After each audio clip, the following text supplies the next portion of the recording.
साहस और समर्पण। पवनपुत्र हनुमान बल, बुद्धि और भक्ति का भंडार थे। उनका हृदय सोने सा शुद्ध था और उनकी शक्ति पर्वतों को भी हिला सकती थी। पर उनकी सबसे बड़ी शक्ति उनकी विनम्रता और उनका साहस था, जो अन्याय के आगे कभी नहीं झुकता था। उस समय किष्किंधा के राजा बाली को अपनी शक्ति पर बड़ा घमंड हो गया था। उन्हें लगता था कि इस पूरी दुनिया में उनसे बड़ा कोई योद्धा नहीं है। उनका अहंकार इतना बढ़ गया था कि वो कमजोरों को सताने लगे थे। हनुमान ने देखा कि बाली अपनी शक्ति का दुरुपयोग कर रहे हैं।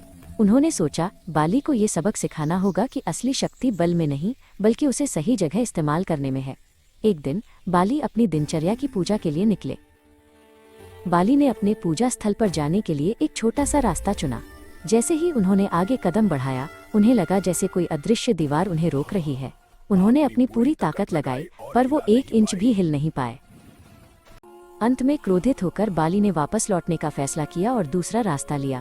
उस दूसरे रास्ते पर उन्हें हनुमान दिखाई दिए, जो एक छोटी सी मिट्टी की मूर्ति बना रहे थे और मुस्कुरा रहे थे। हनुमान ने कहा, महाराज, मैंने आपकी शक्ति को रोकने के लिए सिर्फ एक बालू का कण जमीन में दबा दिया था। आप पूरी शक्ति लगाकर भी उसे हिला नहीं पाए, क्योंकि अहंकार से भरा बल काम नहीं करता। आपकी असली शक्ति आपके लोगों का प्यार है, घमंड नहीं। बाली समझ गए कि उन्होंने जिस चीज को अनदेखा किया था, हनुमान ने उसे ही अपनी विनम्रता और बुद्धि से साध लिया था। कुछ समय बाद जब हनुमान प्रभु राम की सेवा में थे, तब एक और कथा हुई। भगवान विष्णु के अमोघ अस्त्र सुदर्शन चक्र को अपनी गति और संहारक शक्ति पर बड़ा गर्व था। वो सोचते थे कि तीनों लोकों में उनसे तेज और शक्तिशाली कोई नहीं। भगवान राम, विष्णु का अवतार, ने सुदर्शन के अहंकार को तोड़ने की ठानी। उन्होंने हनुमान को बुलाया और कहा, पवनपुत्र, अपनी गति से आज सुदर्शन को पराजित करो। सुदर्शन चक्र ने चुनौती स्वीकार की और अपने लक्ष्य की ओर तीव्र गति से बढ़े। सुदर्शन चक्र अपनी पूरी गति से ब्रह्मांड के चक्कर लगाने निकल गया, पर जब वो वापस लौटा तो चकित रह गया।